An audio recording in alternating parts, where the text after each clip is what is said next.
Hello, thank you for joining us. January the 4th today. And today we'll be reading, let me get it set up here. We'll be reading Genesis 13, 14, 15, and 16. This is through the year, through the Bible in a year with BigDaddyBigz. And I appreciate you being here. I really do. I hope this is a blessing to you. And again, this is the Tree of Life version of the Bible that we're reading. Really enjoy this version, and I encourage you to get you a copy. So, without any further ado, let's get started. So Abram went up from Egypt, he and his wife and everything that belonged to him, and Lot with him, to the Negev. Now Abram was very rich in livestock, silver and gold.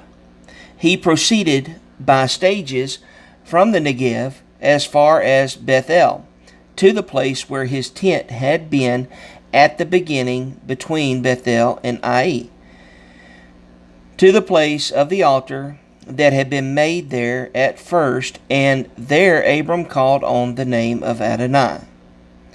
Lot separates from Abram.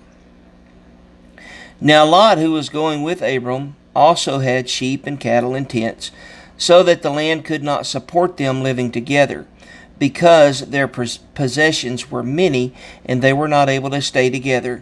So there was a quarrel between the shepherds of Abram's livestock and the shepherds of Lot's livestock.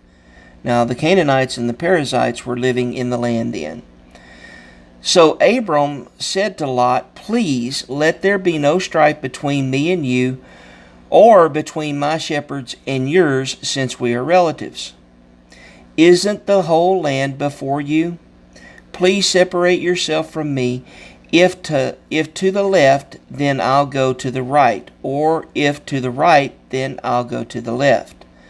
Lot lifted up his eyes and saw that the whole area surrounding the Jordan was well watered in its entirety before Adonai destroyed Sodom and Gomorrah, like Adonai's garden, like the land of Egypt, till you come to Zoar. So Lot chose for himself the whole area surrounding the Jordan. Lot journeyed to the east, and they separated from each other. Abram dwelled in the land of Canaan, and Lot dwelled in the cities of the valley. And he moved his tent from place to place near Sodom. But the people of Sodom were evil, very great sinners against Adonai. After Lot separated himself from him, Adonai had said to Abram, "Lift up your eyes now, and look from the place where you are to the north, south, east, and west. For all the land that you are looking at, I will give to you and to your seed forever. I will make your seed like the dust of the earth, so that if one could count the dust of the earth, then your seed could also be counted. Get up. Walk about the land through its length and width, for I will give it to you."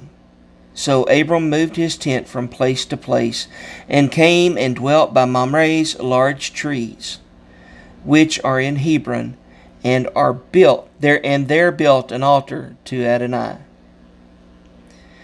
Chapter 14. Abram rescues Lot.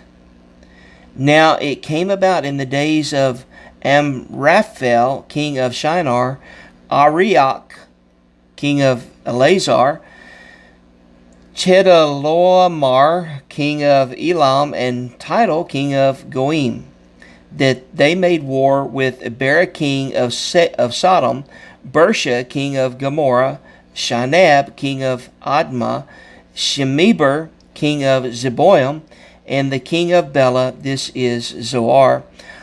All of these kings joined forces in the valley of Siddim, this is the Salt Sea. For 12 years they had served Chedorlaomer, but in the 13th year they rebelled. In the 14th year, Chedorlaomer came with the kings who were with him, and they defeated Raphaim in Ashtaroth, Karnaim, the Zuzim in Ham, and the Emim in Sheva Kiryataim. and the Horites in the city, and the Horites in the hill country of Seir, as far as El Paran, which is beside the wilderness. Then they came again to Mishpat, this is Kadesh, and they subdued all the territory of the Amalekites, as well as the Amorites who live in Hazazon Tamar. Then the king of Sodom, and the king of Gomorrah, the king of Admah, and the king of Zeboim, and the king of Bela, this is Zor, went out and lined themselves up for battle with them in the valley of Siddim, against Chedorlaomer, king of Elam, Tidal king of Goim, Amraphel king of Shinar, and Arioch king of Eleazar, 4 kings against 5. Now the valley of Siddim was full of tar pits, and as the kings of Sodom and Gomorrah fled, they fell into them, and those who remained fled to the hills. So they took all of Sodom and Gomorrah's possessions and their food, and left. They also took Lot, Abram's nephew, and his possessions, and they left as he was living in Sodom.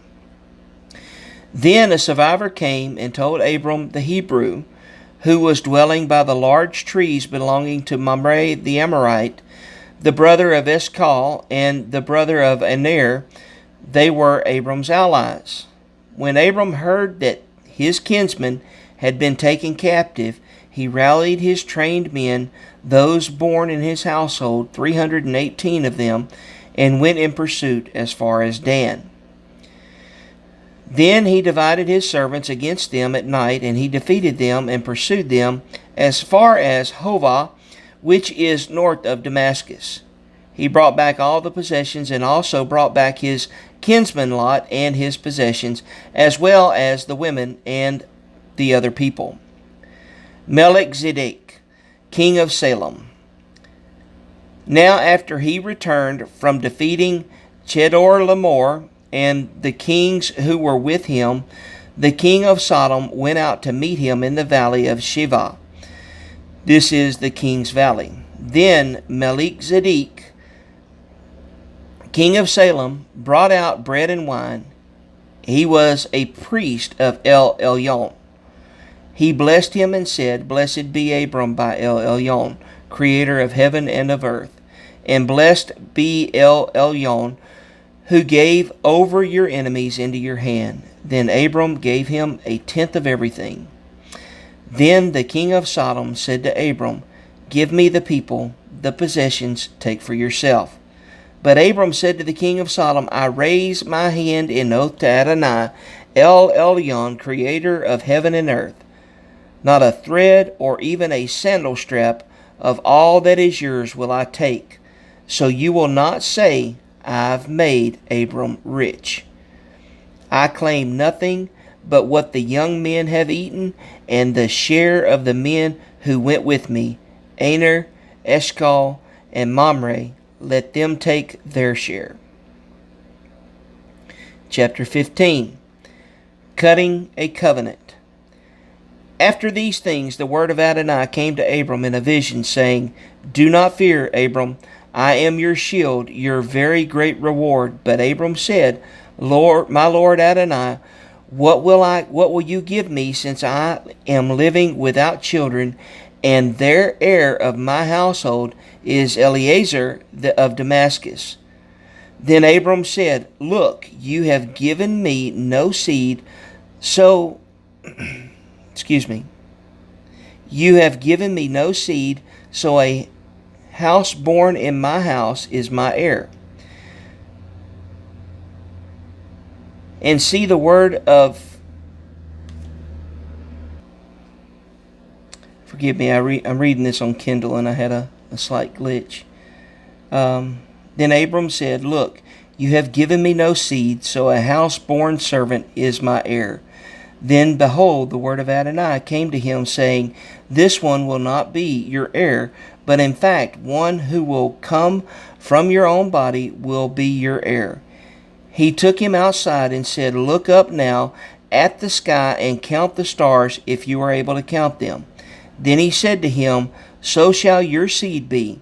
Then he believed in Adonai, and he reckoned it to him as righteousness. Then he said to him, "I am Adonai, who brought you out from Ur of the Chaldeans, in order to give you this land to inherit it." So he said, "My Lord Adonai, how will I know that I will inherit it?"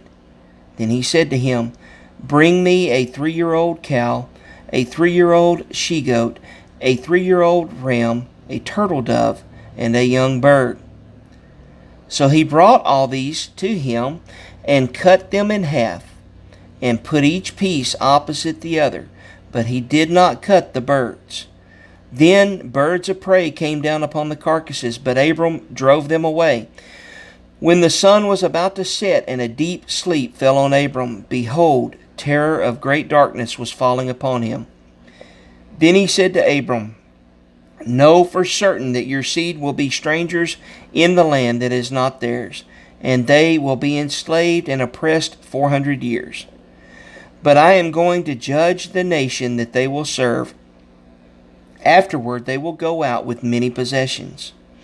But you will come to your fathers in peace. You will be buried at a good old age. Then in the 4th generation they will return here, for the iniquity of the Amorites is not yet complete." When the sun set and it became dark, behold, there was a smoking oven and a fiery torch that passed between these pieces. On that day Adonai cut a covenant with Abram, saying, "I give this land to your seed, from the river of Egypt to the great river, the Euphrates River, the Kenite and the Kenizzites and the Kadmonites, the Hittites, the Perizzites, the Rephites, the Amorites, the Canaanites, the Girgashites, and the Jebusites." Chapter 16. Hagar and Ishmael. Now Sarai, Abram's wife, had not borne him children, but she had an Egyptian slave girl. Her name was Hagar. So Sarai said to Abram, "Now look, Adonai has prevented me from having children. Go, please, to my slave girl. Perhaps I'll get a son by her." Abram listened to Sarai's voice. So Sarai, Abram's wife, took her slave girl, Hagar the Egyptian, after Abram had lived 10 years in the land of Canaan, and gave her to Abram, her husband, to be his wife. Then he went to Hagar, and she became pregnant. When she saw that she was pregnant, in her eyes her mistress was belittled. So Sarai said to Abram, "The wrong done to me is because of you. I myself placed my slave girl in your embrace. Now that she saw that she became pregnant, so in her eyes I am belittled. May Adonai judge between you and me." Abram said to Sarai, "Look, your slave girl is in your hand. Do to her what is good in your eyes." So Sarai afflicted her, and she fled from her presence. Then the angel of Adonai found her by the spring of water in the wilderness, next to the spring on the way to Shur. He said, "Hagar, Sarai's slave girl, where have you come from, and where are you going?" She said, "I am fleeing from the presence of my mistress Sarai." The angel of Adonai said, "Return to your mistress and humble yourself under her hand." Then the angel of Adonai said to her, "I will bountifully multiply your seed, and they will be too many to count." Then the angel of Adonai said to her, "Behold, you are pregnant and about to bear a son, and you shall name him Ishmael, for Adonai has heard your affliction. He will be a wild donkey of a man. His hand will be against everyone, and everyone's hand against him, and away from all his brothers will he dwell. So she called Adonai, who was speaking to her, "You are the God who sees me." For she said, "Would I have gone here indeed, looking for him who looks after me?" That is why the well is named the well of the living one who sees me. Behold, it is between Kadesh and Bered. Then Hagar gave birth to a son for Abram, and Abram named his son, whom Hagar bore, Ishmael. Abram was 86 years old when Hagar gave birth to Ishmael for Abram. Hey, join us tomorrow. Thank you. Have a good day.